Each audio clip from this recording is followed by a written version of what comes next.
Interesante todo lo que sucedió en las últimas horas. Partamos de la realidad local, Pierina, que tiene que ver con cómo reaccionó el gobierno chileno, porque creo que estuvo prudente.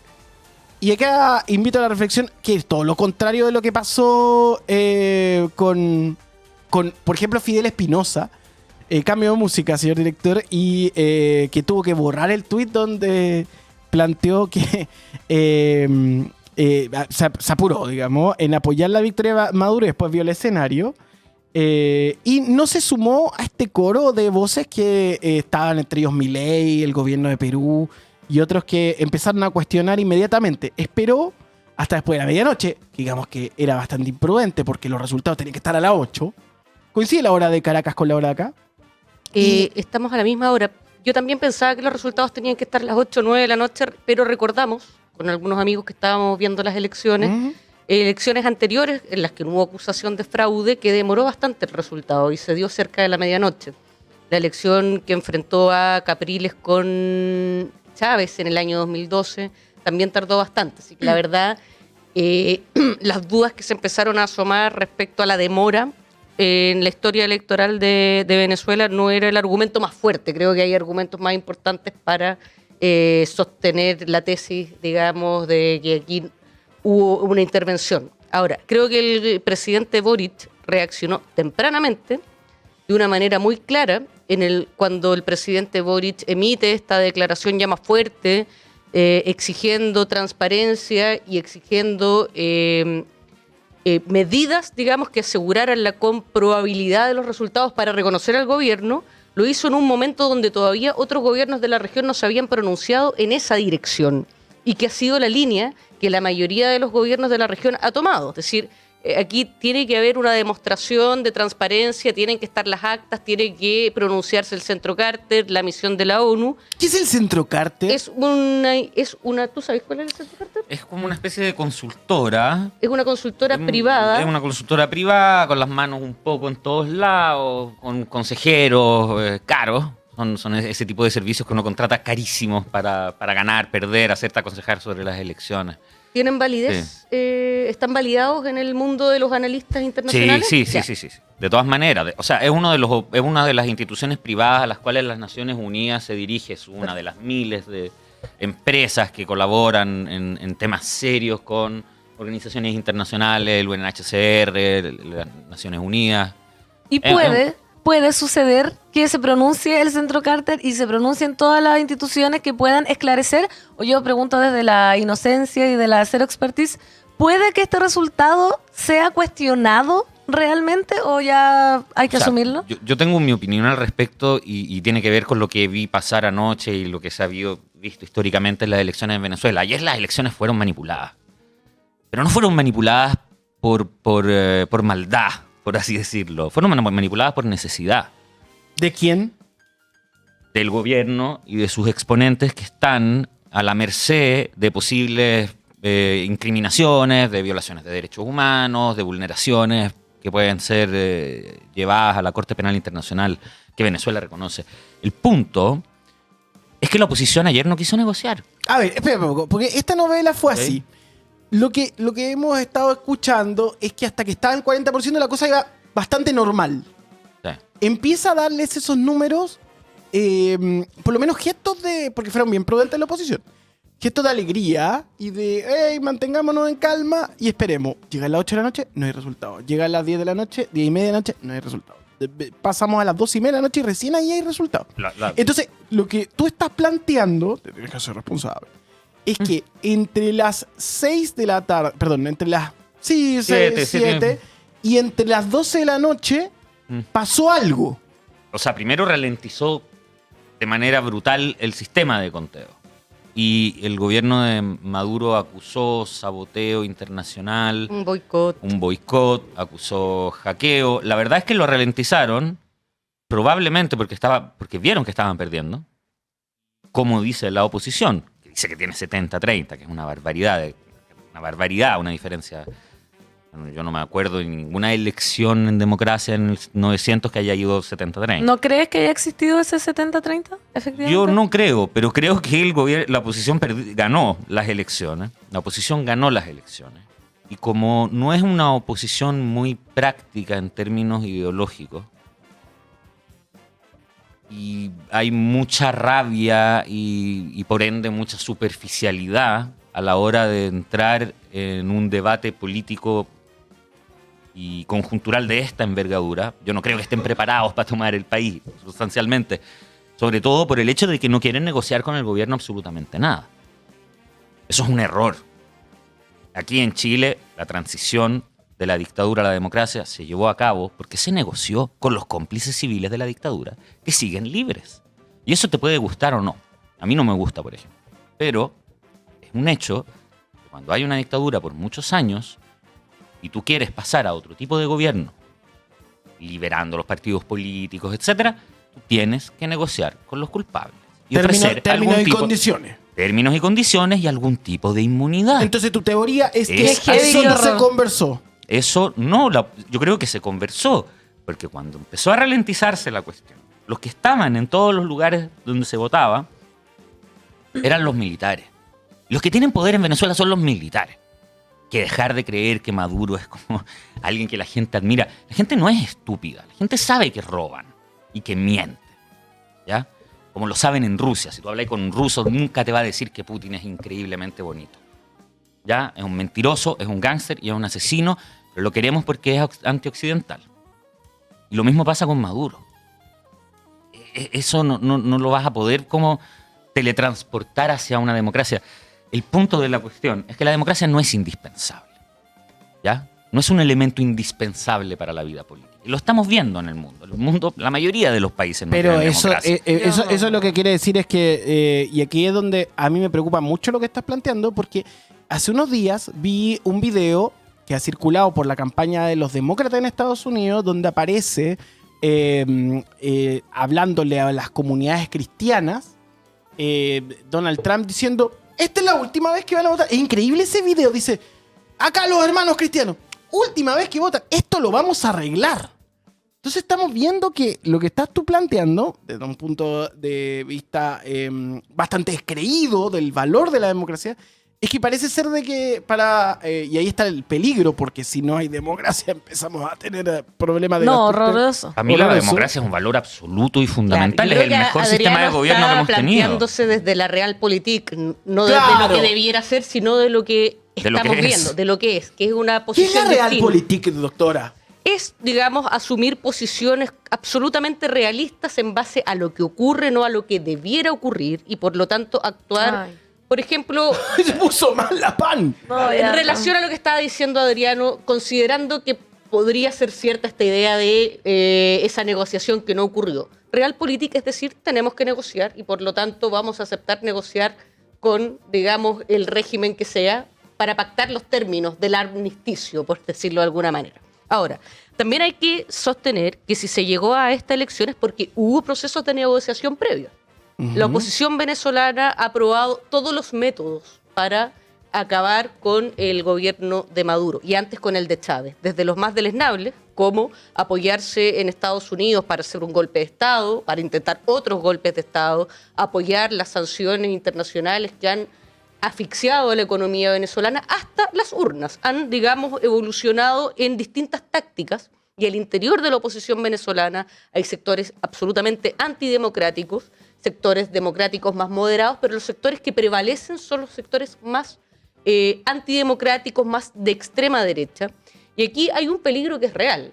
Gana la oposición, barren con todo lo que queda de las conquistas sociales que hubo durante el chavismo, que es verdad que está muy desfenestrado ya, una ola privatizadora radical también en Venezuela. Entonces yo creo que aquí es muy complejo el escenario y como hablábamos previo a comenzar el programa, aquí no hay buenos, no hay malos.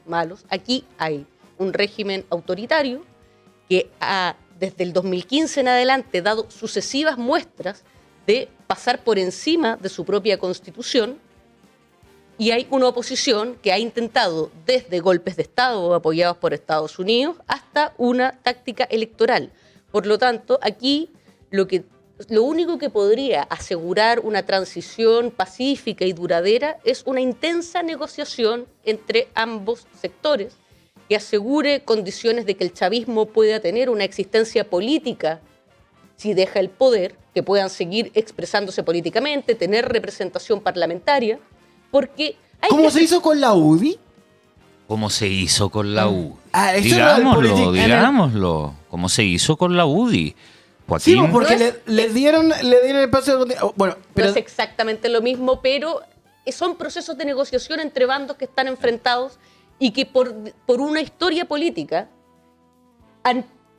uno ha aceptado que lo más probable es que pierda el poder y el otro también ha aceptado que no va a poder derrocar a quien está en el poder y que por lo tanto hay que hacer una negociación política que permita condiciones de paz. Esas negociaciones pueden incluso, por ejemplo, son ejemplos distintos, pero de negociaciones muy complejas, no asegurar la impunidad para crímenes de lesa humanidad, pero sí permitir la existencia política del sector. Hay que aceptar, y digo, en Chile cuesta mucho entenderlo, yo creo a los sectores políticos, que en Venezuela el chavismo todavía tiene apoyo. Tú no puedes hacer desaparecer, tú no puedes ningunear, tú no puedes hacer que no se exprese una parte del pueblo venezolano que es chavista. Acá, por y ejemplo, tiene dice- sus razones para ser chavista. Tenemos el chat donde dice Ariel Allende, nadie habla de la gente que quiere y vota por Maduro. Nos gusta o no en Venezuela, el chavismo tiene una militancia de, según este dato, 5 millones de personas. O 4, ha bajado el apoyo al chavismo. Sí, Hay no una es lo mismo que abstención Chávez. electoral enorme y eso también hay que decirlo. En la elección, que acá desde Chile y desde el mundo se veía como de vida o 53%, muerte, ¿no? 53%. entre 59 y 53%, o sea, casi la mitad del país, si es que fueron 53, se abstuvo. Y eso es un síntoma muy importante. Primero es un síntoma de que el chavismo ha perdido apoyo. Y también es síntoma de que la oposición tampoco logra concitar una adhesión popular masiva. Los venezolanos, sobre todo los mayores, tienen memoria. Y saben cómo les iba también antes de Chávez y saben que esa derecha venezolana no está precisamente preocupada del bienestar popular. La gente no es tonta. ¿Puedo hacer un apunte? Primero, completamente de acuerdo. eso es verdad. Y ahí arreglando el micrófono, acá, pero hay un factor. Hay mucha gente de las nuevas generaciones que está sufriendo esto y se está yendo. Fue bien impactante ayer lo que pasó en Providencia. Heavy. Porque, ojo, el dato es el siguiente. Votaron 1.804 exactamente venezolanos en Chile. 1.800. Pero ayer no había 1.800. 400.000 hay en Chile, digamos. Yo, ¿sabes qué? Me atrevo a decir que más. O en Santiago. Puede que me esté Yo creo que equivocando de dato. En Santiago. Yo En creo Santiago. que En más de Santiago. 1 millón de personas Sí, venezolanas. te tiro un dato. Mira, yo analizando, porque le he contado que estoy haciendo mi tesina sobre medios venezolanos en Chile, investigando. ¿En Yo qué, me la jugué- Nicolás? En periodismo. Estoy haciendo mi tesina sobre Felicitaciones. medios venezolanos en Chile construidos desde Instagram y la identidad local. Hay uno que se llama El Vino Tinto, el otro Diáspora Venezolana en Chile, venezolano en Chile. Y yo me arriesgo a decir que hay 600.000 venezolanos. Ujú. Ese es mi número. O sea, haciendo la comparación común métrica entre todos esos, ojo, al ojímetro hay 600. No tengo ni una duda. Pero es mucha gente. O sea, hay 5 millones de venezolanos que viven afuera de Venezuela. Y a esa gente no se le permitió votar. Y esos votos son votos de la oposición. Claro. Aquí en Chile se le impidió científicamente a los chilenos en el extranjero poder ejercer su derecho de voto. Tanto así que yo voté la primera vez en mi vida a la tierna edad de 29 años. Y tuve que venir para acá a votar. Y eso es una porquería de las dictaduras. Porquería típica de las dictaduras. Oye, Pero, acá pregunta Leo, doctora. Dice, cuesta entender por qué tienen tantos candidatos cuando están frente a alguien, lo denomina como dictador. Onda, ¿cómo no se unen? Ojo, yo también creo que es Se una unieron, dictadura, pero creo que científicamente, o sea, creo que como periodista no puedo instalarme en ese escenario porque parece más una autocracia. Finalmente la gente vota. No, y hay regiones en las que gobierna la oposición. Yo no sé si eso ocurre en otra dictadura. Tienen alcaldes, tienen gobernadores de oposición. A mí me parece que es una autocracia que más parece una dictadura que una democracia. Mira, se ha degradado tanto la institucionalidad democrática que era, digamos, un valor que podía uno reconocerle al chavismo hasta, digamos, bastante avanzado el proceso. Chávez se sometió a un referendo revocatorio. Lo ganó. Chávez se sometió a un intento de reforma constitucional que la perdió, la aceptó. Entonces creo que una vez que un régimen se debilita y empieza a perder el consenso de la población, empieza a afirmar su poder en la represión y en el autoritarismo. Y esto coincide, y hay que decirlo también, con la caída de los precios del petróleo.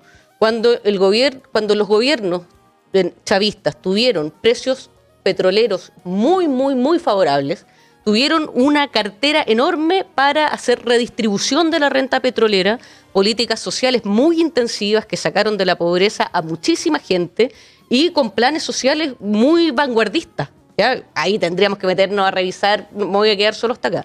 Una vez que los precios del petróleo caen, se recorta el gasto social de manera muy, muy, muy, muy fuerte. Eso genera descontento y ya no hay cómo generar adhesión social por la vía del gasto público, y cuando generas descontento y ya no tienes los medios para mantener contenta a la población, para mantenerte en el poder, creo que empezaron a utilizar todos los resquicios para impedir que la oposición tuviera la representación política que podía tener en vistas del malestar social que había al interior de Venezuela. Estoy hablando antes de la diáspora de estos 7, 8 millones de venezolanos. El año 2015 la oposición gana la Asamblea Nacional, gana el Congreso, pero gana. O sea, tenían los votos para hacerle una acusación constitucional a Maduro. Arrasaron en ¿Y qué es lo que hizo Maduro? De facto, ilegalizar la Asamblea Nacional. Eso es una degradación del sistema democrático y por lo tanto llega tan dañado el sistema democrático y la credibilidad de las instituciones a este momento. Ya han pasado casi 10 años desde ese momento inicial. Yo cifraría ahí en ese 2015 el inicio de la debacle de las instituciones democráticas en Venezuela y llegamos a este nivel de degradación donde es muy difícil tener confianza en las instituciones. Es muy complicado, pero yo sí, desde el punto de vista de querer que en Venezuela haya una transición pacífica, creo que la única vía de hacer esto políticamente es la negociación entre los dos sectores políticos enfrentados, la responsabilidad política que tienen sobre sus hombros ambos sectores, y no veo ni en el chavismo ni en la oposición una disponibilidad para esa transición pacífica, para evitar, digamos, una fractura aún más honda de la sociedad venezolana. Y no lo veo, la verdad que no veo que eso vaya a ocurrir. ¿Pero ustedes creen que hubiese cambiado eso si la oposición hubiese tenido esa intención de diálogo? Yo creo que sí. ¿O Maduro no quiere salir definitivamente? No, yo creo que tarde o temprano van a tener que salir. Ahora, pasa que las autocracias, las dictaduras, no me gusta esa palabra, la encuentro rara. Hay que buscar una palabra. Ahora, en torno a la gente disidente encarcelada, no. a la situación de derechos humanos, es una dictadura. O sea, sí. Tiene plumas. Digámosle dictadura. Y tiene pico. Digámosle democratura. A veces le dicen democratura en algunas partes. Dictocracia. Yo creo que, o sea, en realidad no es que lo crea, está ahí delante nuestro. Los dictadores no imponen condiciones, son las personas que ponen en condiciones a los dictadores de ejercer el poder. O sea, Putin no crea a Rusia, ¿no? Es Rusia que crea a Putin. Es al revés. Nosotros no podemos utilizar las sobreestructuras para justificar las mentalidades colectivas. Como el dicho, perdón, pero muy de mi mamá que dice, no es culpa del chancho, sino quien le da la frecho.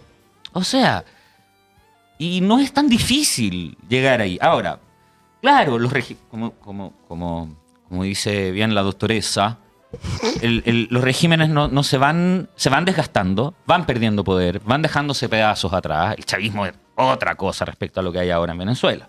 Y eso lo saben los venezolanos, sobre todo, que tontos no son, tienen universidades públicas y van todos. ¿Ya? O sea, es y gente son súper achorados, además. Yo estaba en Caracas y la gente está lejos de andar con la cabeza gacha. No hay gente que no se va a poner a discutir.